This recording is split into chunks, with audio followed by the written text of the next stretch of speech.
भैया एक बोतल पानी देना। बहुत गर्मी हो रही है भाई। ये क्या कर रहे हो तुम? अपने कपड़े क्यों उतार रहे हो? देख रही हो मैडम कितनी गर्मी हो रही है, पूरा शरीर मेरा पसीने से तरबतर हो गया है। गर्मी है तो इसका मतलब क्या है? तुम कहीं पर भी शुरू हो जाओगे क्या? अपनी ये जो अश्लीलता है ना, प्लीज अपने घर में जाके दिखाओ। लो भाई, इसमें अश्लीलता हो गई। कपड़े में अपने उतार रहा हूँ, इनको अश्लीलता लग रही है। और मैडम मैंने कौन सा अपने पूरे कपड़े उतारे हैं, शर्ट ही तो उतार रहा हूँ बस। और अगर आपको नहीं देखना है तो उधर गर्दन घुमा लो अपनी। ये कैसी बातें कर रहे हो तुम? एक तो मेरे सामने आके खड़े हो गए हो और बोल रहे हो कि मेरी नजर तुम पे नहीं पड़ेगी। मेरी दिक्कत नहीं है वो, तुमको नहीं देखना है तो मत देखो, मेरा जो दिल करेगा मैं वो करूंगा। तुम्हारा क्या दिमाग खराब है? अब क्या मैं रोड पे आंखें बंद करके चलना शुरू कर दूं? यही तो मैं कह रहा हूँ मैडम, दुनिया हमारे हिसाब से नहीं चलती है, हमें दुनिया के बारे में भी थोड़ा सोच लेना चाहिए। कैसे बददिमाग आदमी हो तुम? तुम्हें एटलीस्ट ये तो देखना चाहिए कि तुम्हारे पास जो इंसान खड़ा है वो कंफर्टेबल है भी कि नहीं। शायद आपने मुझे पहचाना नहीं, हम लोग कुछ दिन पहले मंदिर में मिले थे। क्या मतलब? एक्सक्यूज मी, क्या मैं तुम्हें एक सजेशन दे सकता हूँ? हाँ बोलिए। मैम इस तरह के छोटे कपड़े पहन के आप प्लीज़ मंदिर मत आया कीजिए। मैम ये मंदिर है और लोग यहाँ पे अपने परिवार के साथ में आते हैं। इनफैक्ट मैं भी अपनी यहाँ पे माँ के साथ आया हुआ हूँ, तो यहाँ के आसपास का जो एनवायरनमेंट है वो आपकी वजह से ऑकवर्ड हो सकता है।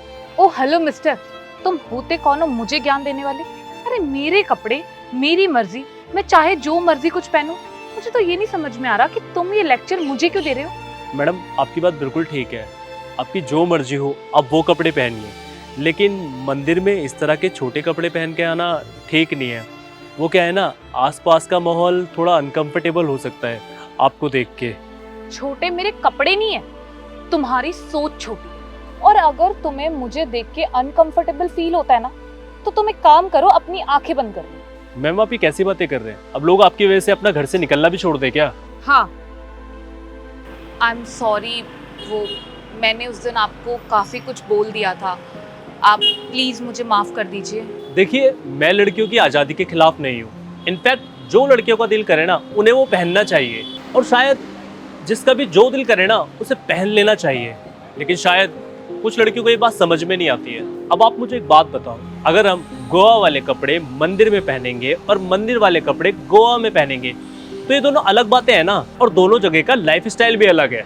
लेकिन आजकल की लड़कियों को ये बात समझ में नहीं आती है, वो फैशन के नाम पे कुछ भी वल्गर पहन के मंदिर चली जाती हैं। अब जैसे मैं अपनी माँ के साथ मंदिर जा रहा हूँ, हो सकता है मुझे आपको देख के अनकंफर्टेबल फील हो, जैसे आपको अभी मुझे देख कर हुआ।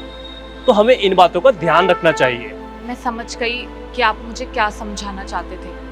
आगे से मैं ध्यान रखूंगी कि मैं जहाँ भी जाऊँ उस जगह के हिसाब से कपड़े पहनूं, ताकि मुझे देख के बाकी लोग भी अनकंफर्टेबल ना फील करें और मुझे भी जज ना करें और मेरे बारे में गलत भी ना सोचें। मैडम बस आपको मैं यही समझाना चाहता था। अच्छा अब मैं चलता हूँ।